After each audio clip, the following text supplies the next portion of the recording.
All right, we are going to talk about travel this month because I know there's a lot of trips, vacations, things, I mean, even throughout the whole year.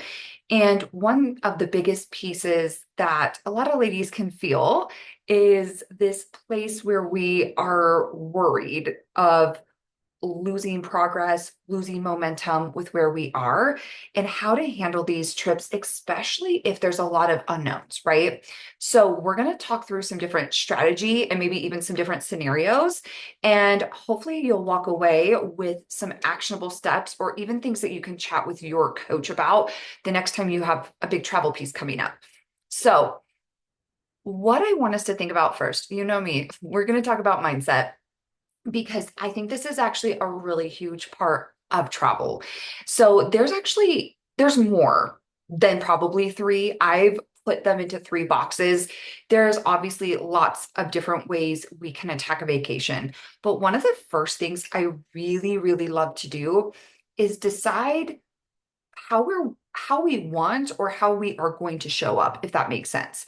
Because there are lots of different reasons you may want to um, kind of have some different options as we're like traveling. For example, like a full commitment.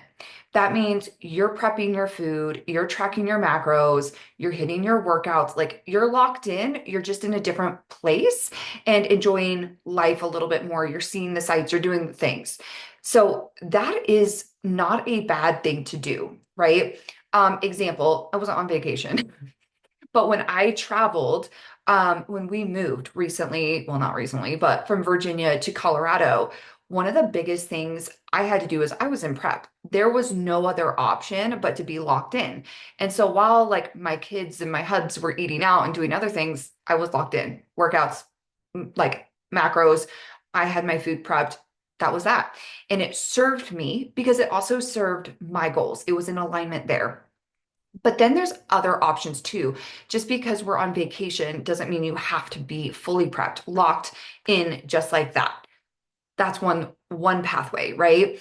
Then there's what I call like flexible devotion.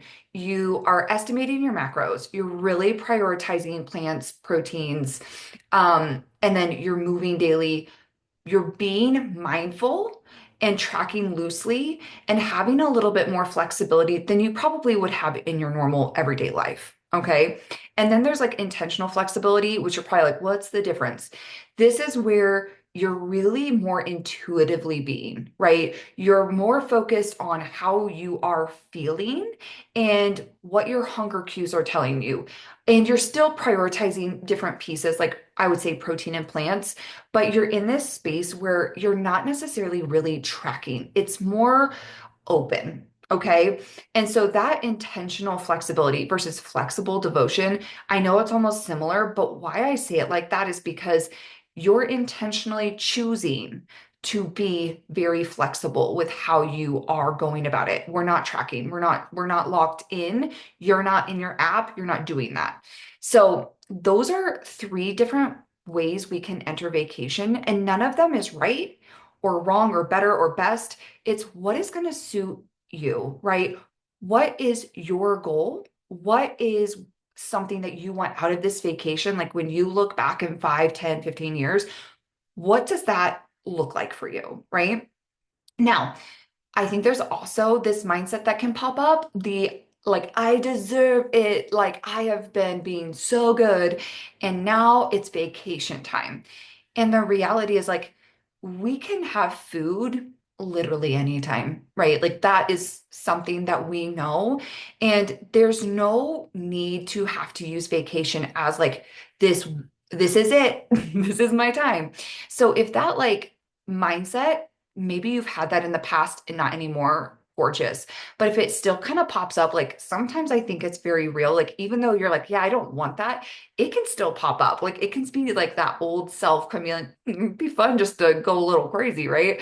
But just remind yourself we don't need to be in this place to just be like all or nothing. There's definitely rooms where we can have some wiggle room and enjoy your vacation, but also not come back and be really frustrated with how you feel in your body, feel in your mind, like feel holistically. So, travel is not a failure. Travel is not something that we should be scared about. It's a part of our lives, and we should learn to navigate through it, right? We need to practice.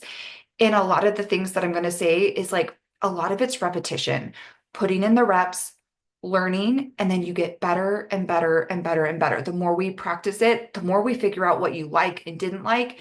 Every trip you take is just going to be exponentially better. All right. Now, something I love to think about as well is like, what would next level version of me choose for this moment? Right. And it doesn't have to be like 70 levels up. It can be that next level. Like, who would future Sierra, like next level, what would she choose in this moment? Great question to ask yourself as you're like thinking through, like, what do I want? And like I said, it can be a mixture of all three. We don't even have to just choose one, but there can be this really powerful place of like, this is what I'm deciding, because then it can help us make a really beautiful pathway moving forward. Now, couple things just mindset wise, like I choose alignment, not extremes, right? I can enjoy this trip and also take care of my body. And one trip is not going to undo all your work, right? And I think that can be sometimes the scariest thing. Like, what if the scale goes up, right? What if my measurements go up? And that's usually because maybe we had more salt, more fun foods. You fly. If you fly, you're obviously, not obviously, but you tend to carry more water because of the altitude changes and stress on your body. Like you just hold on to water. And a lot of people aren't drinking as much water because they're flying. So there's lots of little pieces there, but get back in your normal routine. One trip is not going to make or break your progress, right? Now, I'm always on the place of something is better than nothing. And on the opposite side of that, aligned is so much better than being obsessed, right? Because I think there's that place where we can be like, well, I need to be in control of everything. And if not, I'm out of control. And that's not totally true. We always have control. There's just pieces that are out of our control, but we have control with what we choose to do in those moments. And so, some just mindset pieces here is like, I'm in control of my actions, my beliefs, my choices, how I show up, how I respond, and how I like pivot in these moments, right? Because probably one of the most underrated skills ever, in my opinion, is learning adaptability and flexibility, right? Grace, pure grace here, that because that's what that means. Like being flexible, being adaptable, and learning how to kind of roll when things don't just everything's laid out perfect. And so the last thing I'm going to kind of leave here with this is, where your attention goes, energy flows. I'm sure you've heard that before, right? And sometimes our focus is like, I'm going to gain weight. I'm going to gain weight. I'm going to do, right? That's where your attention is. And guess what is going to happen? Your energy is going to go to that place too. And most likely, if you're constantly thinking about like, I'm going to mess this up or this is going to go wrong, it can lead into us actually making not the choices that we wanted, right? Not the choices that are aligned with what we said we were going to do and that make us feel good. And that also make us feel like we're enjoying our life too. So where your energy flows, results show. So this, I know it's so silly, but like it's so real. If you're focusing so hard on that, that's where your brain is going to go all of vacation. And I think most of us, and it might not even be vacation. I know I'm kind of going vacation vibe, but it could also be a work trip, right? And it could be like, oh my gosh, I don't know where we're eating. Oh my gosh, I don't know this. I don't know this. There's always pieces in your control, right? So if you're always focused on like, I don't have control, that's where your brain's going to go. But if you're like, okay, what can I do? What can I control? And how can I show up and make the next best choice? You're going to keep moving forward. So some other little mindset pieces that can be so powerful. And I know this can take time. And a lot of times people are like, I've got so much to do. I don't have time to do this. But sometimes this can be a really powerful moment to just sit down and visualize your trip, visualize post trip, visualize your barriers, and also visualize your wins, right? Because when we do that, our brain literally doesn't know the difference between what actually happened and what we visualize in our brain. And so if we can visualize it, you can also have like a practice run of going through these situations and situations of like kind of thinking through some of them, like especially barriers, right? Um, like what are some potential struggles you're already foreseeing on this trip? If we already know them, we can already place some strategies in place and now you're good to go. Like now we have an attack plan when it happens.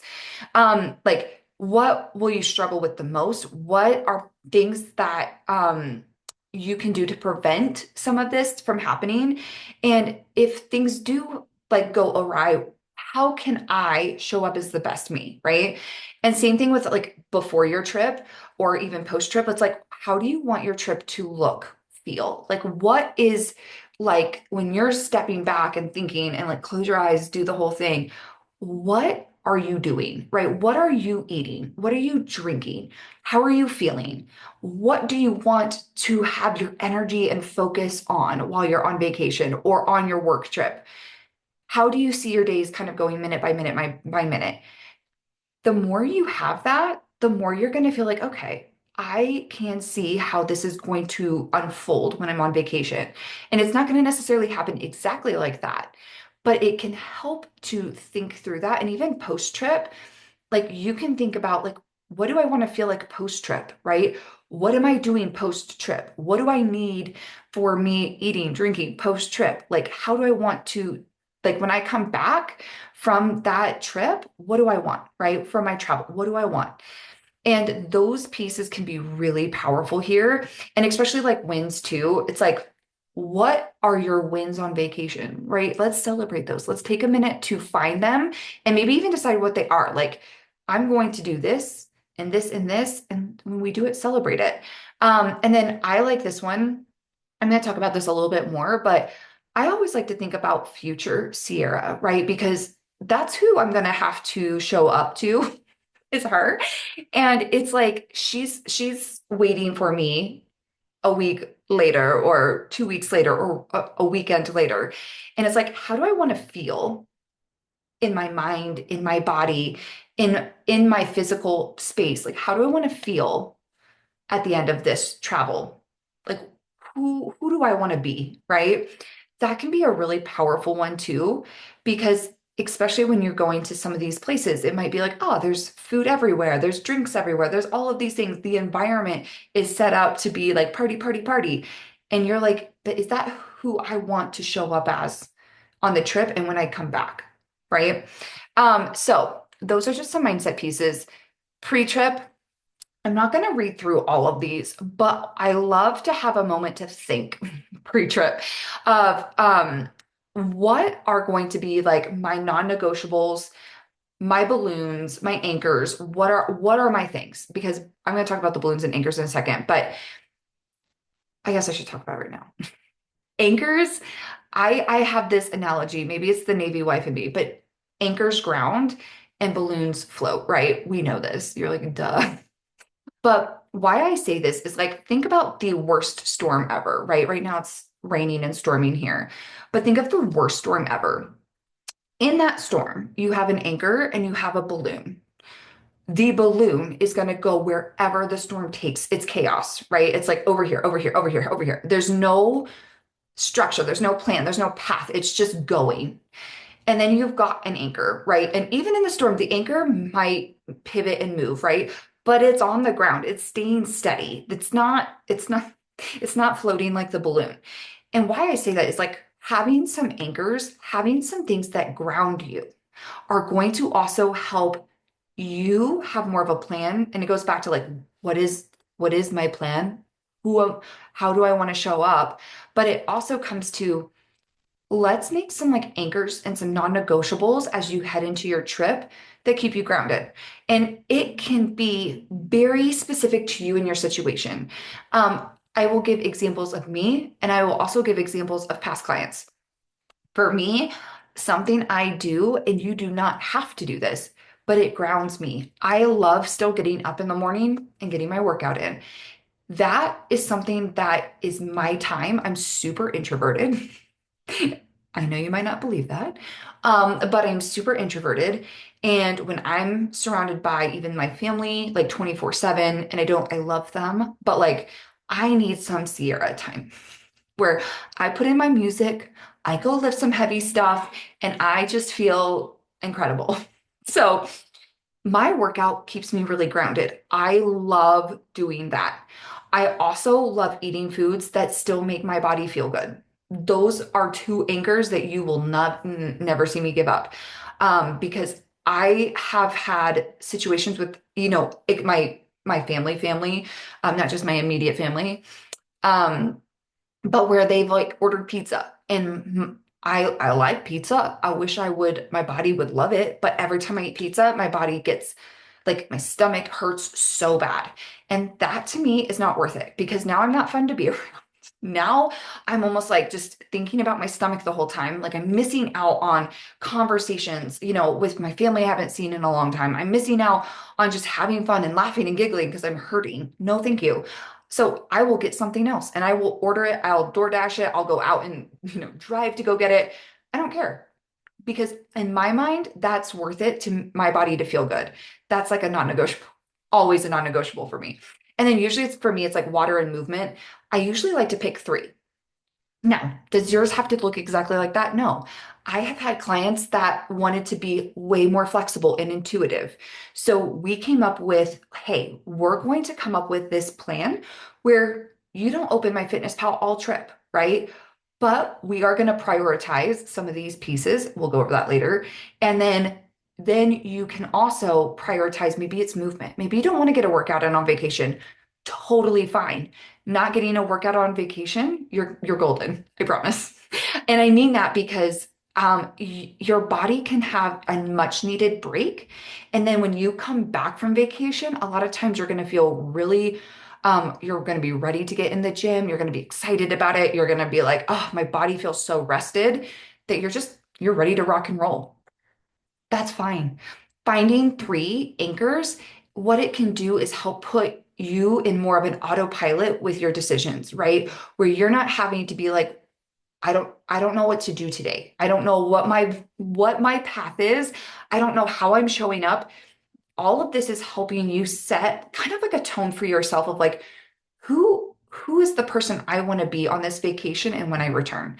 And that really does help. And your anchors are like just things that, every morning, something I do, especially when I'm on like vacation or even on a work trip or something like that, is I write out every morning. I do my big three, as I call it, but I'll write, which is like gratitude, my do goals, and then my belief goals. But I also, for me, have like a space where I just write my intentions, my anchors, like, hey, this is our focus for the like this travel. And this is really important for me because it keeps it in the front of my mind. I do it with my coffee. I just kind of like have that space to be like, yeah, this is what we're doing. And it can be really powerful just to have that every time you're traveling. Um, Now, this is what I said when I was like, I'm not going to read all of them, but these are great questions that you can ask yourself before you plan a trip. Whether you're traveling for work, a vacation, whether it's road, on flying, whatever it is, taking a step back and having a moment to think through things. I know it takes a little upfront work, but we all know, we talk about it all the time. Pre-plan your macros, pre-plan your macros. Because the more we oh my gosh, can't even talk today, pre-plan, at the end of the day, it's so much easier later. It takes a little upfront work, but then your day, you just open and you put everything on the scale, boom, you're done. It's so easy. Like today, I thought about it during lunch. I was like, I'm so glad my food is all planned today because I'm just like, I've got so many things going on and busy. And I'm like, I haven't had to think once. I just open, go. Same thing with your trip, right? If we pre-plan for your trip as much as possible, like I know people are going to have unknowns. It's going to happen. Or even if you know something, it could pivot. So a lot of times just getting some really good foundational pieces can be huge. Like, where will I eat breakfast, lunch, dinner, right? And that could be a variety of places. Maybe breakfast is at the hotel. Maybe you brought your own lunch and dinner is going to be out at a restaurant. Okay, cool. Maybe you're like, I'm gonna make my own breakfast and lunch and dinners most of the time, and then a couple of times I'm gonna go out to eat, right? Maybe it's like, ooh, I'm not sure. I've got this work meeting here, I've got this, all of those pieces. The more you have kind of an idea and map, the better we can also plan together. And then, do I need to bring food? Do I want to, is if it's like a road trip, can I bring like, all my foods that I normally have in a little cooler and I'm good to go? Is there anything I need to pack? When will I grocery shop if I'm going to do that? Or scout out restaurants nearby?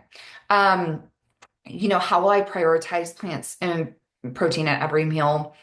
What fun foods do I want to make space for? Can we pre-log that in as a quick add, which can be a super powerful tool? Any snacks, supplements, tools you need, food scale, what's my airport day plan? Huge, right? Because all of these little things, it leads to chaos in the moment. But if we have a pre-plan, even if that plan kind of pivots and shifts, we still have a direction. And same with like training. What am I going to do? Am I going to train? Am I just going to move my body? Like, is there a gym nearby? I have a Planet Fitness membership that like I barely ever use, but when I travel, I always usually have a gym because they're kind of everywhere. And I can pay to have the membership that's like everywhere. And now I have a gym and I don't have to really think about it or figure it out. And I don't have to go to special, things like to go get a pass. It's already like I'm already good. So things like that can be super helpful. Or maybe there is a gym nearby. I've done that and when I go visit my family in Texas. There's like an Anytime Fitness. I go in, we talk to them, we get like a week pass, and we're golden. We're golden. Um, and then same thing with like pre-planning your mindset. Like, what's my purpose of this travel? Like, is it fun? Is it work? Is it family? Is it reset? Like, what is my intention? What version of me do I want to show up? How do I want to feel during and after the trip? What does success look like? This is one that I will sit on for a minute too. Do you have any patterns or trends that you normally tend to like go to on your trip? Because sometimes, for example, it's like I've had a client before who every time they traveled, they didn't really drink, but when they traveled and they were alone in their hotel room without their family and stuff like that, they'd go get and drink some wine and chocolate and things like that. And they started realizing, like, I don't know why, like, I keep doing this. It's like a pattern and a trend. And what it really was is they were just feeling lonely and they were kind of filling the void. And so there might be some patterns that you do or trends that you kind of do that might be something that like, hey, every time I travel, like this pops up or this, it might be something to think about because it can just help you like, right? It might be a potential barrier or obstacle that we may want to think through and talk through. Now, I think the big one, and I'll be honest, I don't really think training is going to be as big of a puzzle piece for most people. There's kind of just a few options, but nutrition is probably the biggest driver, right? Because we know deep down, nutrition is our driver that keeps us either whatever our goal is, right? It's our driver for fat loss. It's also our driver for maintenance. It can also be a driver for a surplus. And we all know it's going to be a lot easier to overeat, go into more surplus mode on vacation, right? Or even a work trip, because I have a rule of thumb for restaurants. And a lot of people will be like, no way. But I like to look at like, if you're going to eat out, expect it to be about 1,000 calories, right? And think if you're eating out 3 times a day, that's 3,000 calories. Is your maintenance where you're going to just maintain 3,000 calories? Probably not, right?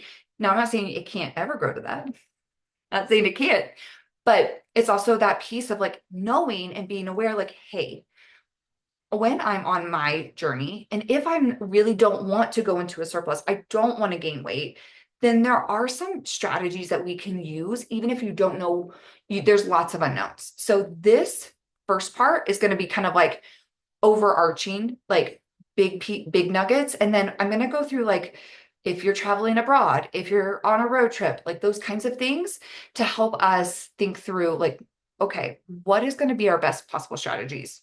Okay. So, biggest thing is consistency comes from your structures, right? And the more you can, I like equations, right? Because I just liked math when I was a little girl, because I knew I could plug things into a formula and get one answer. And while food isn't exactly that like easy to put into a formula, what I like is a formula that I can repeat, but I can change, right? So the more consistency that we have from some kind of structure, the more depending, doesn't matter. You're eating out, you're eating at a friend's house, you're eating at a buffet, you're eating at a social function, you're eating at home, you're eating wherever.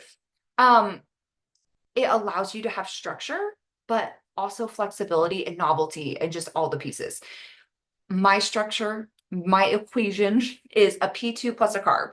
And a P2 stands for a protein and a plant, right? So some kind of color, a fruit, a veggie, and then a carb.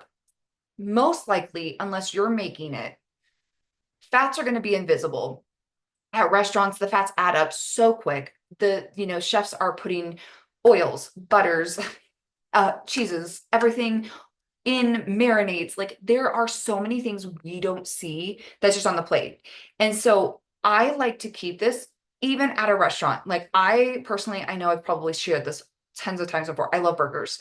And I will not ever give up a burger because they are one of my absolute favorite foods. They have been since I've been like little. Now, what I do to make a P2 and a carb work would be okay, P2 would be obviously the cheeseburger. Usually a cheeseburger out is going to be like 900 calories just for the cheeseburger. I'm not adding fries, side salad, veggie, anything like that. Just a cheeseburger. No, maybe not even any extra sauces. So if I cut that cheeseburger in half, because it's probably like half a pound anyway, cut that sucker in half, I'm going to eat half my burger. I'm going to have protein in my meat, like carb with my bun. The fats are all up in there because they're not using a lean ground beef like I use at home. They're cheese on it, like boom, like right. I've already got my fats stacked up. What I do then, so I've got my P2. Now I need some kind of plant, or I've got my protein and a carb.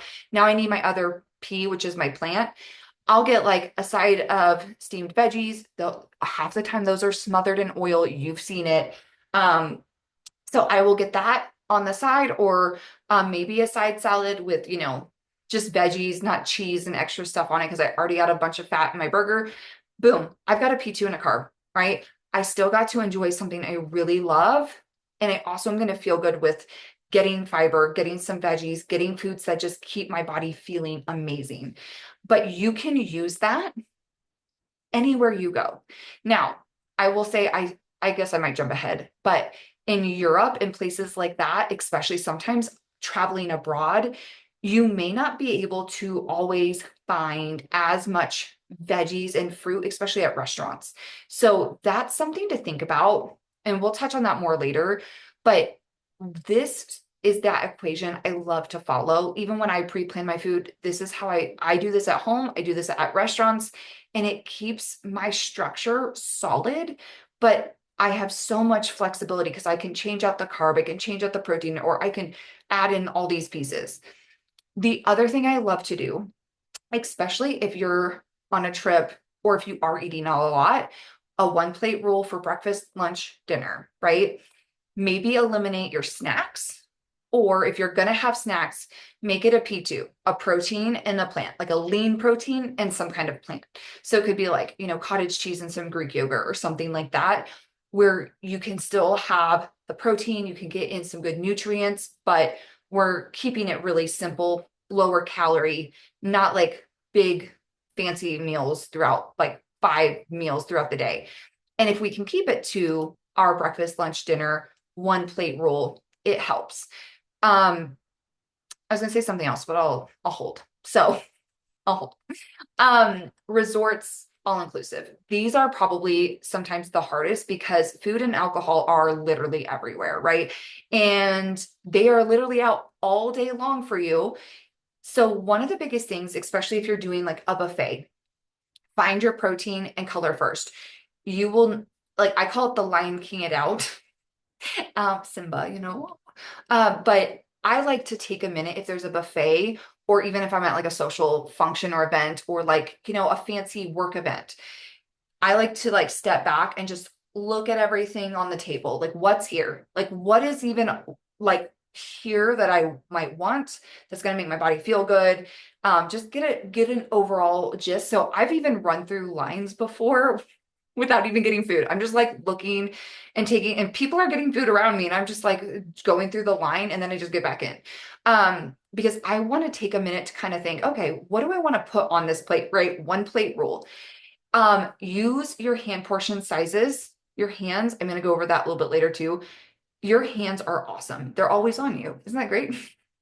But they're awesome because we can use them as like a good gauge for how we can make our plate and how we put things on it. And it's actually, if you did want to track, even if you're like, hey, I'm loosely tracking, I don't have my food scale, but I still kind of want to put something in my fitness pal to see and just hold myself accountable. You can use these measurements. So it makes it really, really beautiful. Obviously, things that we would do anytime we eat out. Ask for things grilled, ask for sauces on the side, ask for lighter oil. Choose, especially like earlier in the day, because sometimes we'll start breakfast super fatty, right? Eggs, sausage, bacon, like all of those types of things. I always think if I can start my day a little leaner, because my fats are going to be the piece that stacks up the most. So having a little bit lighter options. So, if there is a Greek yogurt and berries, beautiful. Or if there is, we could add a little honey to that, add maybe a little bit of granola, but we're keeping our fats a little bit lower than like having full blown out eggs, sausage, that racks up really quick. Not that it's bad, like we know that, but then if we're having, 30 grams of fat for breakfast, 30 grams of fat for lunch, and then 30 grams of fat for dinner, that's an easy way to go into a surplus. So, just things to think about is if you can choose some lighter options, or even for lunch, like if you can say, hey, I'm going to have maybe like a really nice big salad, get a lot of great veg in, get cheeses, egg, any like fats, even nuts and things like that, maybe on the side, or just off in general, dressing on the side that you can drizzle. Now you've got a good lean protein source, add some chicken or shrimp or, steak or whatever you want to add. And you've got a nice bunch of veg or sometimes fruit. I know some salads have that in there, but you can do that and enjoy a nice, like, big hefty piece, and then have maybe a little bit more of a fun dinner or have some more things. I also will probably say this 10,000 times. If there's something that you're like, oh, that is what I consider a hell yes. And a hell yes is like, I cannot leave this trip without this, right? For me, if I went to like Germany, I would have to get a Wiener Schnitzel and some sauerkraut and some German potato salad. Like that would be a hell yes for me, and I would make space in my day for it. But then there'd be probably other things I'm like, I'm okay. Spatzel, I'm good. I don't really want that. Uh, Potato pancakes, I could make potato pancakes. I'm good. There are things that are just meh. Like, oh, it sounds kind of good, but I don't need it. Those aren't hell yeses. And then there's just the ones that you're like, no. Obviously, if it's a no, just don't go there. The meh, I, personally, I just probably wouldn't put it on my plate. Um, especially if it's like stuff that you're just like, I'm just eating it to eat it, versus like, will this make me feel good? Is this something that like future me is gonna feel good? Like 10 seconds from now, 10 minutes from now, 10 hours from now, 10 days from, like, is this gonna make me feel good? That can be really powerful. The hell yes rule, it wins, because if you're just like, yeah, if it's not a hell yes, it's just a hell no. It's simple. It keeps it simple, right? And then be strategic with your sweets, because I know, especially if you're at a resort or an all-inclusive place, the 4-bite rule is actually scientific and it works really beautifully. So you have 4 bites. The first bite is going to be the best tasting. It's going to be amazing. You're going to love it. You're going to get the biggest dopamine hit off of it. You're like, oh. The second bite is still really good, right? it still hits, it's satisfying. You're like, oh, you start noticing the flavors and the textures more. Bite three, things start to diminish. Like things start to like lower and it starts to lose its power. And then you get to the fourth bite, and now we're just kind of, we're not really getting as much from it. So if you want to have like a dessert, maybe split it with a friend or your husband or somebody else at the table and say, hey, I'm going to do the 4 bite rule. And then after 4 bites, usually that can kind of like enjoy it without having to just overindulge in it too. So you're not missing out, but you're also not necessarily having to have like a whole piece of cake or a whole thing of ice cream or, and I'm not saying you can't do those things, but it's also sometimes it's like after that, about that fourth bite, we're not really getting anything, but now we're just keeping with our brain likes to keep on whatever with whatever we're doing. And so it's like, well, I guess I'll just keep eating this, but we're not really enjoying it as much. I know you're probably like, no, but go do it. Go do it.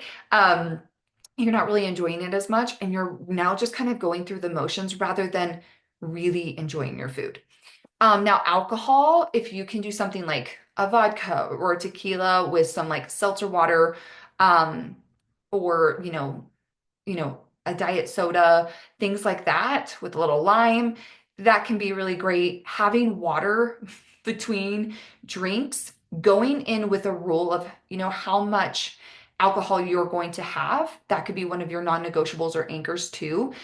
Um, and even asking yourself, is like alcohol going to serve you on this trip? Is it something that you want? Even if everybody else around you wants to drink, that doesn't mean you have to, right? Um, Another thing you can do, just alcohol wise, is do half shots in your drinks. You could ask them not to do a full shot.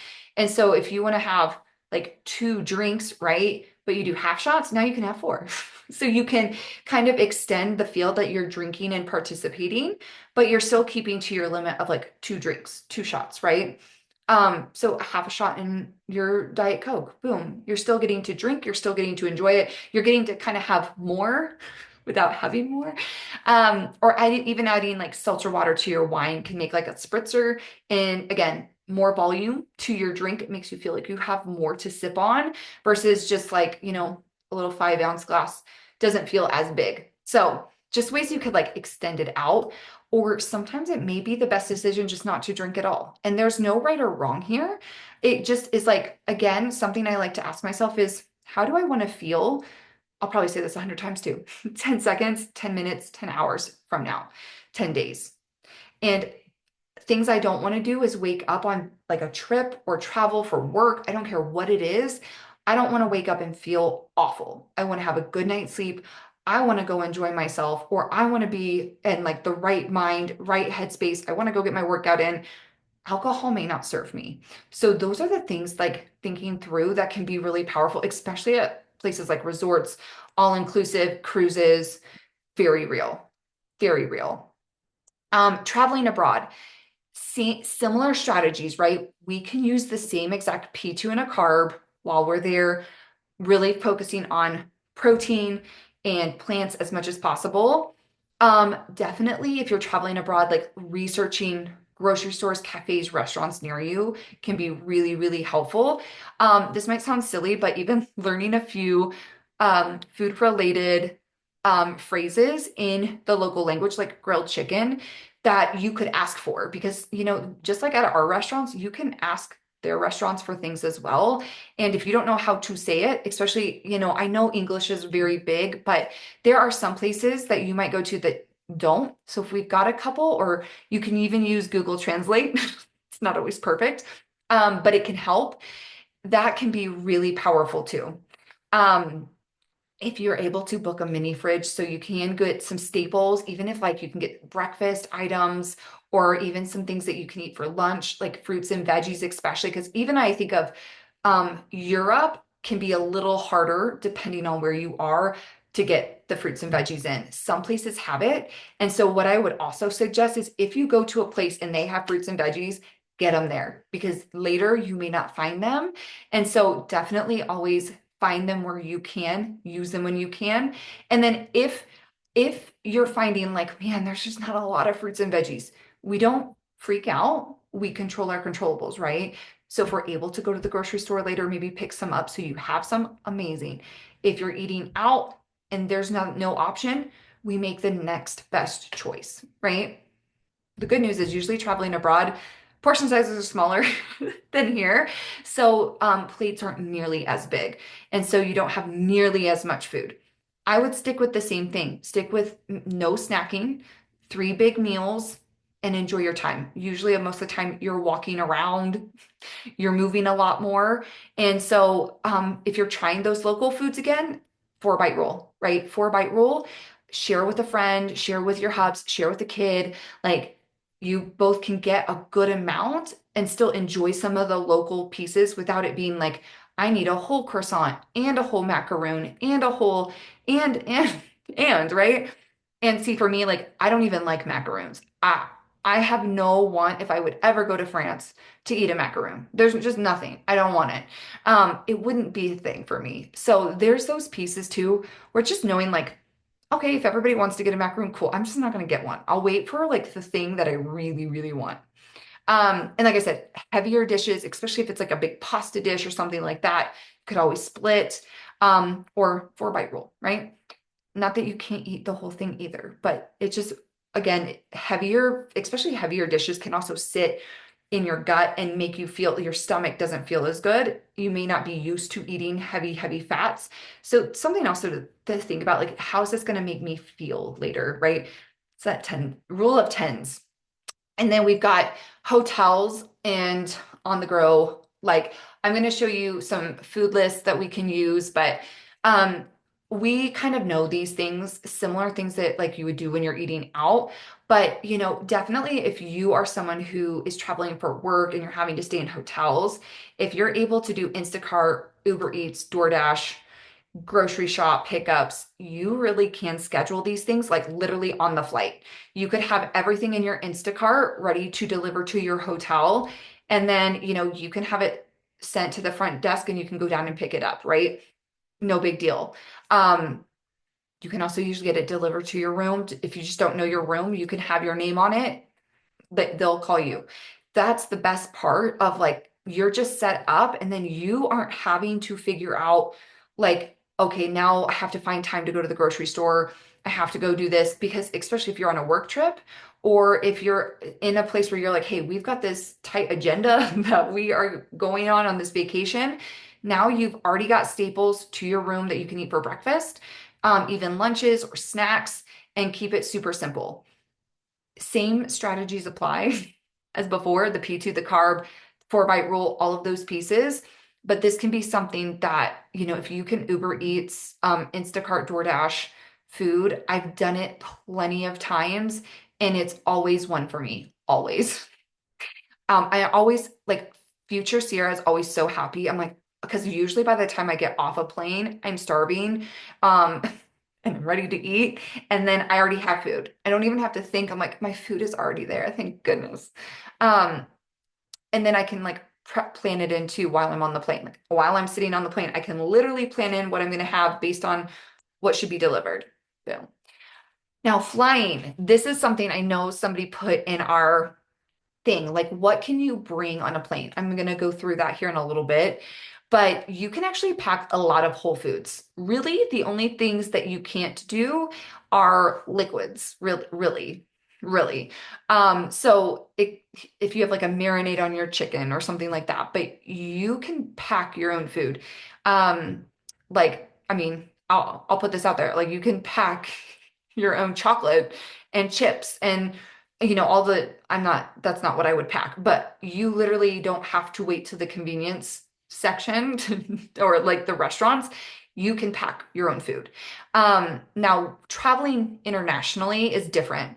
You can pack your food for like the flight, but coming into the country, usually if you have Whole Foods, you have to have all of that done and discarded. So when I travel for my bikini competition to Mexico, I was on prep, right, still. So I had to kind of control everything.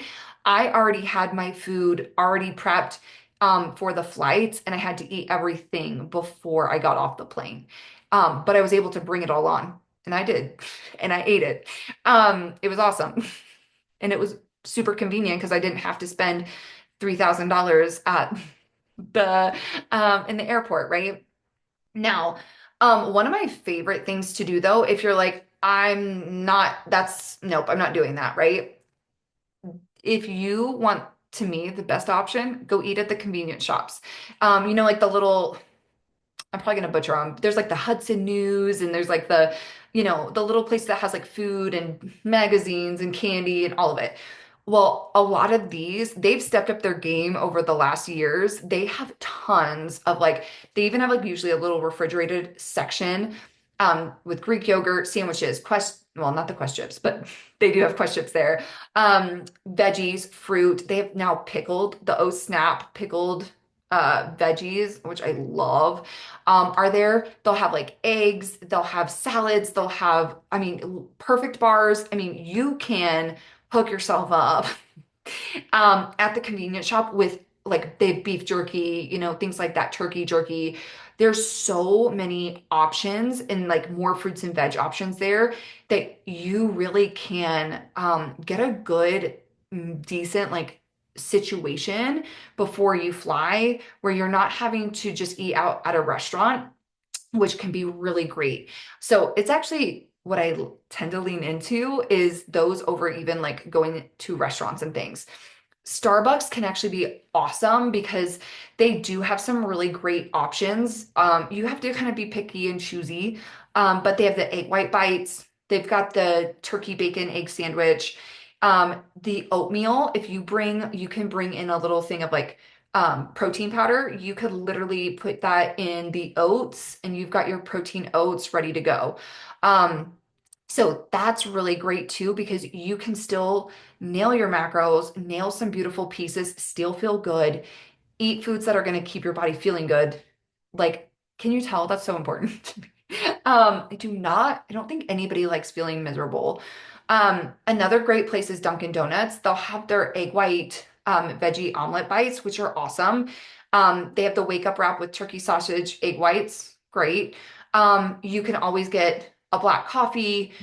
They do have the sugar-free options as well, unsweetened iced tea, things like that, that you can still get while you're flying, which is amazing because if you do need some like great higher protein options, it may not be as high protein, but if you have some of this, even go to the convenience shop, get some more things, you should be pretty good to go. And to me, if you can like stock up here, this is where it just gets super pricey though. Like I don't care where you are in here. It can just rack at just be way higher than our normal grocery list, but this can be a really great place to have food. Like, so if you accidentally get stuck and you're not able to, my thought is, sometimes you thought you had more time before your next flight and then you don't, and then you don't get to eat. No, I always make sure I'm stocked up. So if something worst case happens, there's something I have to eat. So I'm not ravenous and stuck with that. Like I just have to eat something and anything because you will at that point. Chick-fil-A, some Chick-fil-A's, I know not all of them, but they've gotten better and better. They'll have the grilled nuggets or the grilled chicken sandwich, which can be great. And some of them do have like the fruit cup and salad, just like your normal ones. If bigger airports have Chipotle, a lot of them have Chipotle's though, but Cava is another really awesome Mediterranean build your own bowl. I love these because you can build your own bowl. You get to decide. So you can like double up the protein, do light rice, or if you're at Cava, you could do like chickpeas and things like that. Yum, get some fiber in. Lettuce, veggies, pico. Skip on the higher fats or be really mindful if you're getting any of like cheeses, sour creams, guac. Those are those fattier things that are going to stack up. And it's not that you can't, it's just deciding maybe what's worth it in those moments. And then the other place I'd say at an airport would be like a sit down restaurant because um, those you can sometimes find some leaner protein options, more veg, things like that. Um, this one can be harder just time wise, right? But these are awesome places to go while flying. Now, road trips, easy things. I know some of this is like, yeah, this is things I already do, but on a road trip, pack a cooler. Um, Gas station, just make smart picks with like there's jerky, cheese sticks, protein shakes. Most gas stations, especially if you stop at like bigger ones, they've got, or like truck stop ones, they've got the refrigerated section now too, and you can get like veggies, fruit, perfect bars, Greek yogurt, same kind of things. So you can get some fresher options. I've done that before traveling, another move, not prepping. And we did that for a couple of things, and I was able to get like a whole salad that had great veg on it and some fruit, and I had some protein already ready to go, so I could just kind of throw it all together. It was awesome. Um, I say on road trips, if you can keep your eating routine as close to what you do as possible, you have a lot more control, especially if you're not eating out. Now, if you are eating out, same thing, picking out some like smart picks, just like the other ones, like Chipotle. Subway is another really good one because you can make a salad or you can get a sandwich. You could get half a sandwich and a salad. Like you can kind of shake it up however you want. But I love it because you can customize it based on like what you want. When I go to Subway, I'll get like a salad with double chicken breast and add all the veg and all of that. Starbucks, Chick-fil-A, Qdoba, Kava. There's like sometimes Moe's kind of like that too, like a Chipotle, Baja Fresh, kind of similar. But those, the more you can customize it yourself, and everybody else in your party, friends, family can also customize it, you have a little bit more flexibility. Now, with this, same rules apply, right? If you're eating out, keeping those things in mind of like, hey, 1,000 calories, I need to be mindful or make different choices. So I'm not sitting here eating all of the food at every place. So if you're able to have even like, if I could do at least one or two meals, maybe on my own and one out to eat, that's going to also help navigate your goals really well too. Now, sometimes we don't have that option. We are going to eat out more, but you can always pack more snacks. You can pack things for you, even if nobody else wants them. You can do things that suit you, right? That's a reminder. But training, I think the big thing with training is like you decide what you want to do. Like I said, for me, it keeps me balanced. For some people, they're like, I kind of want the time off. There's no right or wrong here. And taking a week off of training, you didn't build muscle in a week. You're not going to lose muscle in a week or two. And here's the deal. Like I said, you're going to feel ready to rock and roll when you get back. So if you can stick to your regular training mode, just decide if you're going to do the hotel gym, a nearby gym, bands, like what you're going to do. And it doesn't mean you even have to do your whole workout, right? You can do 20-minute workouts, 15, just something to move your body. It could be like, I'm just going to wake up in the morning. I'm going to go jump on the treadmill. I'm going to go get in like 2 to 3,000 steps just to start my day. And I'm not going to train, but I'm just going to go move my body, right? And then even like whether you're on travel, you're on vacation, it could just be one of those pieces where you prioritize, hey, I'm not going to work out, but I am going to prioritize moving, walking. I'm going to make that like maybe setting a step goal. That could be one of your anchors that just keeps you moving your body and keeping it feeling really good too. Because especially if you're at like, I think of work trips where people are just sitting at a conference all day and then your hips hurt and then your back hurts and you feel like tired even though you've been sitting. Go walk around, on the breaks during the conference, go walk around. I've been at conferences before and literally was just walking around the building because I had 15 minutes and I'd go walk every break for like 10 minutes. I'd go to the bathroom, I'd go walk and then I'd come back and sit. But I felt so much better just moving my body, getting outside for a minute, getting like just not sitting in that place. So moving your body can be super powerful. Now, tools. We went through a bunch. I'm going to talk through a couple more because these are finding the tools that work for you or the tools that might work for you in different situations because you might have a work trip and then a vacation and then, a basketball tournament for your son or daughter and you're going out of town. So things are going to change and pivot and we have to have all the tools in our tool belt of what's going to serve us best during those times. Now, one of my favorite things to do, I've talked about the 4-bite rule. So we know that one. My favorite thing that I like to think about with food, especially, and especially if you're worried about the piece with like, I'm worried about eating too much food, going into that surplus. I like to think about wine connoisseurs because they they amaze me just because I don't drink wine, but I love how they show up to the wine drinking experience. It's a whole situation, right? They get their wine, right? And what do? They like usually they smell it first and they stop, right? I mean, they don't just drink it. Like nobody's just doing this. They stop. The person's talking to them about the wine, but they smell it and they stop and they're like, oh my gosh, I noticed these hints of blah de blah. I don't even know what they smell. And they're like, I smell these hints of this and that. And then what do? Then they swirl it around, right? And it's like they watch it and they swirl it. And then we take the sip and they're like, and it's a sip, right? They're not chugging it down, they're sip. And they're like, and then they stop and they talk about what describe what they're tasting, the flavors, the notes, the things inside. And that is exactly what we want to do while we're eating food. Same exact experience. We want to almost do it just like they do because they stretch it out. Like they slow it down. They took, instead of just like eating and just going, because most of us are like chewing food and we already have a bite. We're sitting here, we have a bite of food ready to go when we're still chewing our food. So it's like, no, we don't need to eat that fast because the slower we can eat, the better your body's going to digest that. The other thing is you're going to enjoy it more. So especially those hell yeses, and I would say everything, not just hell yeses, but especially those foods that you're like, I cannot wait. I've been thinking about this. Um, Stretch it out. Really stop and smell your food. Like that's where we first actually get everything kind of rolling is smell it and be like, oh my gosh, I can smell like, what am I smelling? I don't know. Like I smell the chocolate or I smell this and like blah, blah, blah. Smell it. And then take a minute and take a little bite, chew it up and stop and be like, wow, like what were the flavors? What were the textures?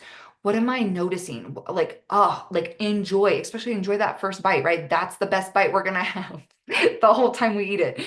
Um, Enjoy it though. Slow it down, stretch it out, and then, put your fork down in between bites and just enjoy. That can be super, super powerful because if we can do that, it's going to also remind you like food gets to be a part of this. But if you're traveling for work, there's probably bigger pressing matters than the food, right? If you're traveling for vacation, you're not just there for the food and the alcohol. You're there for the experiences, for the moments, for the memories that you are making with your people. And that to me is the food gets to just be a beautiful part of this. And every meal doesn't have to be super fancy or crazy or expensive or whatever. It can be like, I can just really sit down and enjoy these things. 4 bite rule, we're good on, but have 4 bites.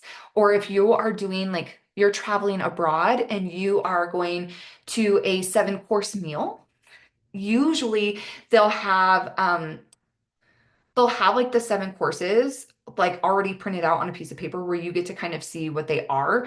You can decide like, okay, out of this whole 7 course meal, what is my like hell yes, right? What is the food? Usually they're a little bit smaller portions if it is something like that, like a 4 course meal, seven. They're not usually like a whole meal situation, but you can sit there and go like, oh, like that sounds so good. That's going to be my hell yes meal out of all these courses.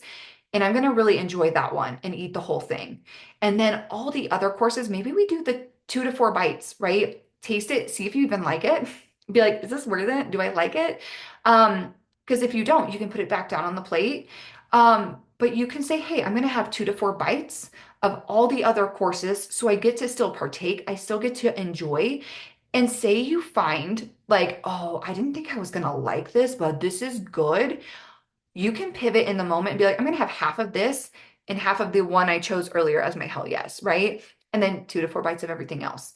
That way, you're still able to enjoy the experiences and enjoy the moments, but you're not necessarily eating everything, right? Because a 4 course meal, 7 course meal, easily 2,000-ish plus calories, right? So it's not that we should be scared, right? It's just having a better strategy going in. Rule of tens. I said this is like, how do I want to feel like 10 seconds? I know that sounds so quick, but sometimes you make decisions impulsively and then you're like, like 10 seconds later, you're like, I wish I wouldn't have made that. So, how do you want to feel 10 seconds from now, 10 minutes from now, 10 hours from now, and 10 days? And future you, what we're doing is we're thinking about the future you and saying, what is going to serve her best? How do I want to feel or how do I want to show up in the days or the hours coming? But also like when I think about 10 days, that can seem like super excessive because the other ones are like, minutes, seconds, hours. And then we go to days. But if we think about it, it's like, usually 10 days is post trip. And it's like, you know what? I want to feel amazing when I return. I want to feel good in my body and my skin. I don't want to feel bloated. I don't want to feel that heavy in my digestion. I want to just feel really good. That can be a really powerful driving force as you're making decisions. So, leaning into that when you're like feeling impulsive, even be like, how do I want to feel in 10 minutes, 10 hours, 10 days, right? Just take a minute to pause. Good, better, best.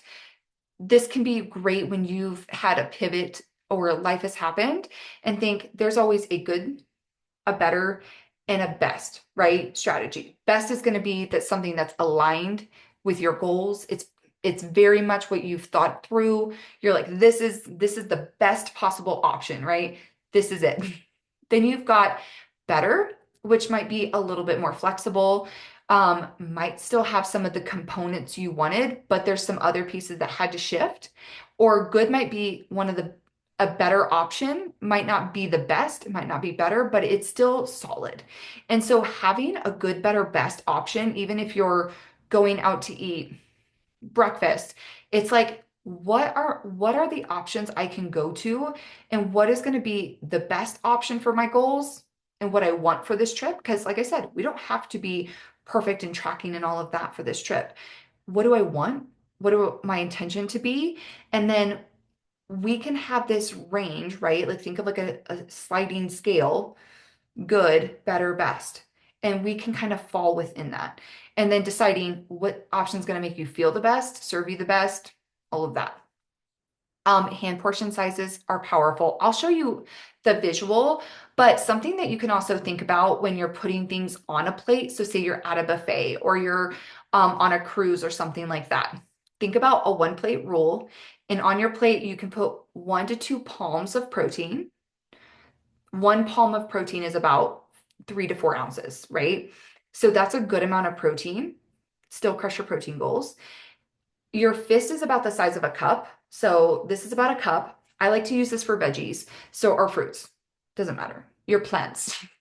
But this is about a cup, right? And you could literally log this in MyFitnessPal if you wanted to log it as a cup, right? You could literally log this, your protein, as a 3 to 4 ounces, which is awesome because it's not perfect, but it's a really good guesstimate and it's accurate and it's consistent because your hands aren't going to change sizes. So we're keeping a consistent measuring tool with us all the time, even if you don't have your scale. And you could still kind of have a good gauge of what you did, how much you ate. But a fistful of veggies, a fistful of fruit is about a cup. Your hand cupped is about half of a cup. And that could be for like your carbs, your starchy carbs, rice, potatoes, things like that. You got it. And then your thumb is about a tablespoon. Use those for your fats. And then, oh, I already did veggies and fruit. Boom. So if you kind of settle your plate and think, okay, 1 to 2 palms, 1 to 2 fistfuls of veg, 1 to 2, depending how many carbs you have, 1 to 2 cupped hands of carbs, and then 1 thumb of fat, you're going to be pretty solid and have a really balanced plate. And then it's also, again, going to prioritize the protein in the plants, the P2 and a carb, and you're still going to find a lot of really beautiful foods that make you feel good. I love this, and just it can be a really powerful tool anywhere. Um, Something I also like to say is be a food snob. Be choosy about what you do and do not want. That doesn't mean you have to be fancy. I like cheeseburgers and I'll be a food snob about cheeseburgers all day long. Because I'm not going to eat steak. I don't like steak. I know. Um, my husband's like, why did I marry you? Just kidding. But cheeseburgers are like like they're my hell yes even now. So be a food snob, right? If you see like chocolate cake and you're like, I could get chocolate cake at home. I don't really need it. Like I'm good. Then just it's a hell no. Or if you're like, oh my gosh, that like leches cake or the like this ice cream, they've only make, some fancy thing and it's a hell yes. It's like, all right, be choosy about what you do and do not have. Like I said, if you can lean into the lighter options earlier in the day, that can help, especially as the day goes on, especially if you're in the unknowns, the lighter options in the day, because later in the day, you might not have um, any other options, right? You might only have fatty options. So if we're leaning heavy fat, it can just rack up really quick. So if you can, earlier in the day, lunch, breakfast, um, lean into more of those lighter proteins, lighter fats. That way, if we have to, especially if you're not sure what restaurant you're going to go to or where you're going to be or your flight got delayed, any like things out of our control, now we have a little bit more wiggle room to play with. Um, I swear I put this in here, but I'm going to say it now is if you know yourself and you're like, hey, I want a little bit of flexibility later in the day if something pops up, put a quick ad in for like 200, 300 calories. And what I would suggest is using that with mostly fats and carbs, right? So you can choose how you want to add that quick add in for fats and carbs, but what you can do is kind of put a placeholder into your day, just like we would put a quick add in for like dinner if we didn't know where we're going. But you can just pre-log in like, hey, I might want a little fun treat while I'm out, or I might get a croissant, but I don't know. Or I don't know if I want a croissant or a macaroon or wherever we're at. I don't know. So you could just put in a buffer in MyFitnessPal with 200 to 300 calories, and that can be super powerful because at the end of the day, now you've got that wiggle room if you need it for like another meal. Like you're like, ooh, I wasn't expecting this meal to be as like crazy, or we had to pivot and we were going to this steakhouse and now we're going out for pizza. Well, now I've got that 200, 300 buffer that I can just tack over. And that can be such a cool strategy to use too. Split and share yummy foods. We've talked about the one plate rule, so we should be good there. The last piece, I think this is, oh yeah, pretty much the last piece that I wanted to talk about is really being able to honor your hunger cues, especially if you're someone who does want to go more intuitive, like to that intuitive eating place, right? Because especially if we're not quite trusting of ourselves yet, where you feel like really solid and you're like, I feel like I can intuitively eat and I feel good about it, that this can actually be a really powerful way to just understand your body. I don't care who you are, any time of your life, not just for travel. Um, we could do literally a whole like 3 different trainings on food and hunger and all of those pieces. So with this, I like to think of it as not like a straight line, but like as a circle, right? Almost, not quite. Because when you're completely stuffed, right? This side, when you're completely stuffed and you're absolutely starving, we feel absolutely miserable, right? They're kind of the worst feelings ever. When you're super ravenous, you've been there where you're like, "Ugh," but then you're completely stuffed. Both feel awful. We never want to get in the black zone ever. And I would say we really don't want to get into the hangry zone either. But we like to stay in the like green and yellow zones. And you're like, what? Not the blue? No. Not that we can't stay in the blue. Totally fine to be in the blue, but we really don't want to be in the black and red zones. Those are signs that we have left our food for too long or we didn't have a good game plan. Sometimes life happens. We've all been there. But if you can have something on hand, even like a little snack, just in case, can always be really powerful. So, um, hangry zone. If you are like in that space where you're hangry, right? You're not like uncomfortable. You're not, I'm sorry, you are super uncomfortable. It's like I'm going to, like for me, I get very angry I do. And I don't like I've been there, don't like being there. You need to go eat a full meal, a balanced meal, not just like the first thing that you find. We really want to think, I want to find some protein, some plants, a P2 plus a carb, and really enjoy that.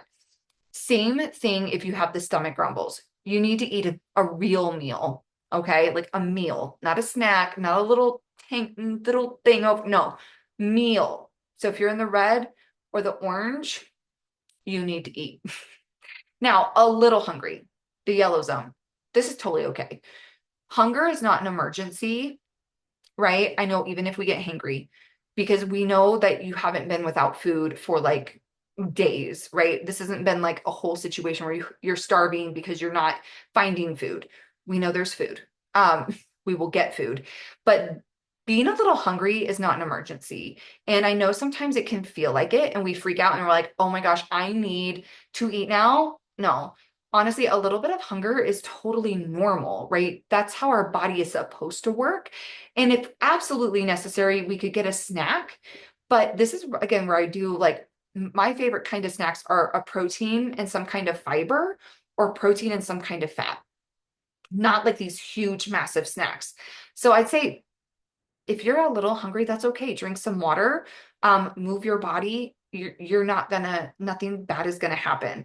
Now, if you're moving into the stomach rumble zone, make sure you have a good game plan to eat soon, a meal. Because if you're here and we don't have a plan, then we're gonna get to hangry zone.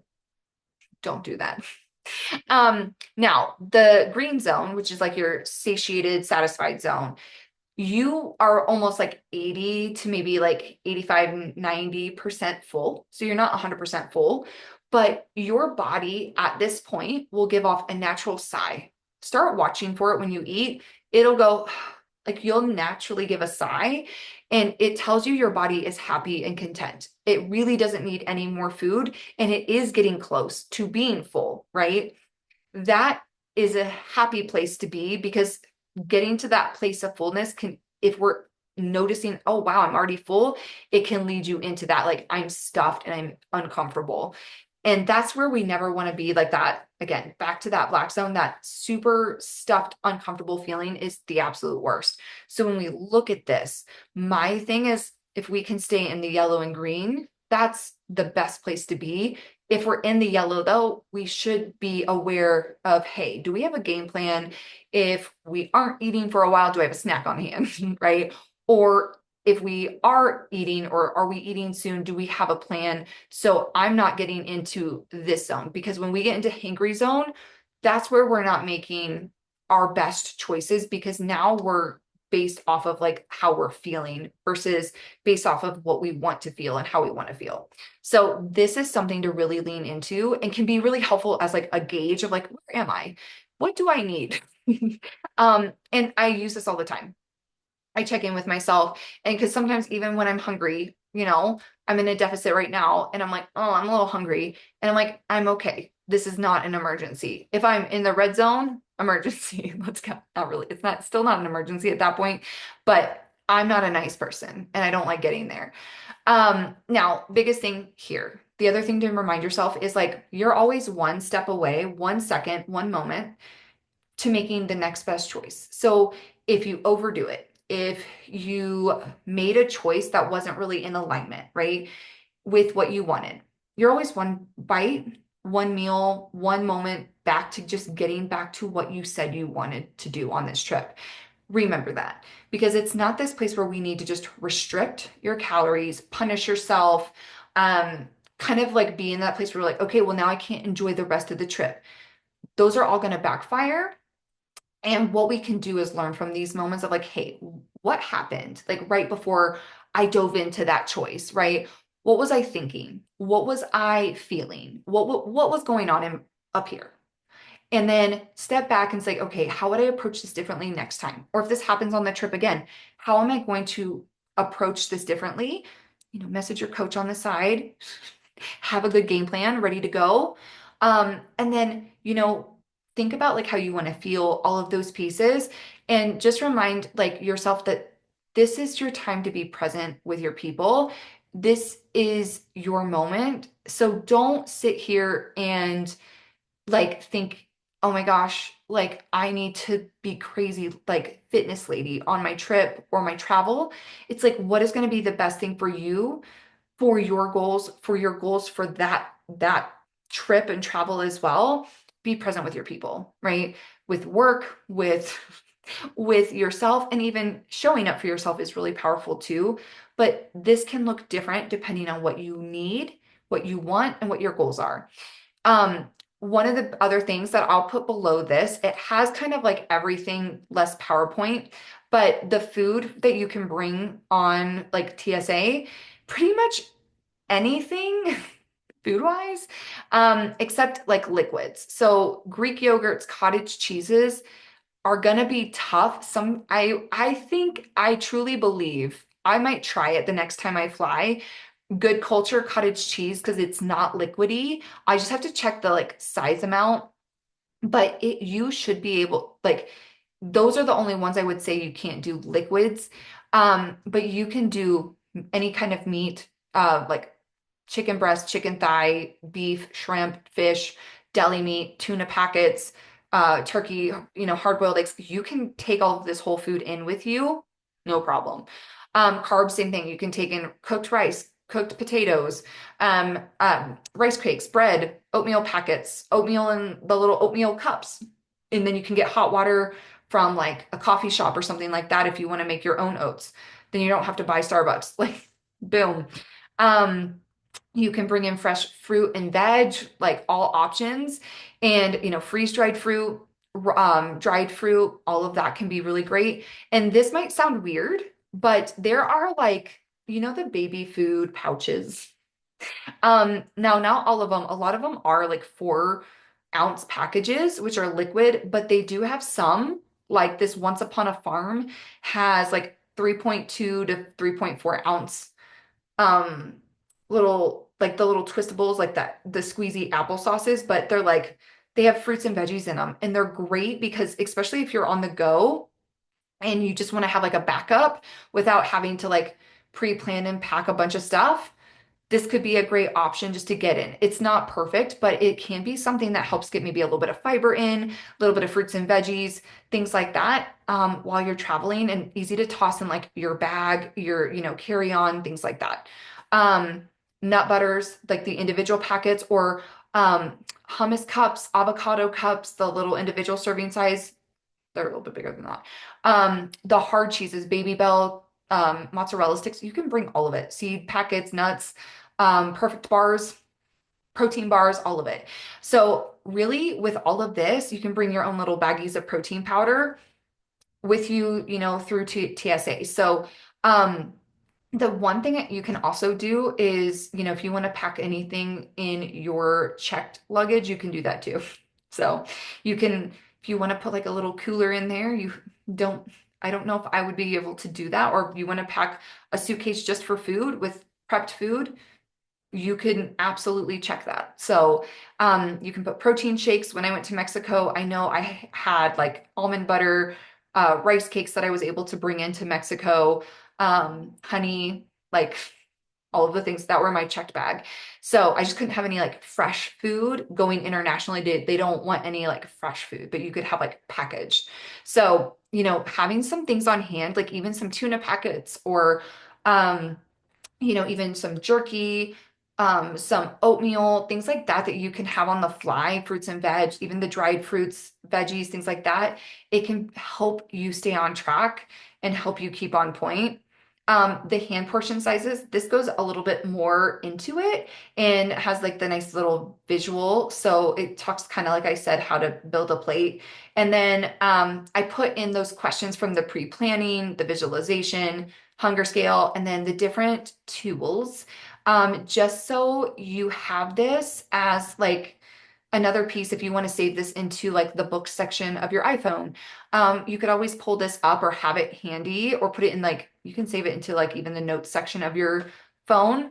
But then it's like not like a whole presentation, but something that you can like look back at, be like, yes, these are the tools that I want. So if there's any questions though, like as we're thinking about other maybe some individual, specific trips that you're like, hey, I'm going here and doing this. What do we think about this strategy? Obviously, talk to your coach, but we can bring the conversation here to hear what other ladies have done in the past too. So if you want to shoot anything, any questions, any thoughts, um, we're going to do that. So, and next month, I'm super jazzed. We are going to talk about taking your training to the next level. I think that one's going to be, I'm excited about it. So, yeah, let me know if you have any questions and hope this is helpful, especially as work trips, vacations, travel plans, family reunions, all the things are happening, basketball tournaments, baseball tournaments. Um, that way we just keep in alignment with our goals and then also remind ourselves like, who are we wanting to be? Like I said at the very beginning of this, like, who's that next level of us? Um, who's that next level and what would she choose in this moment? That's a really powerful way for us to lean through and lean into any of these trips. So see you next month.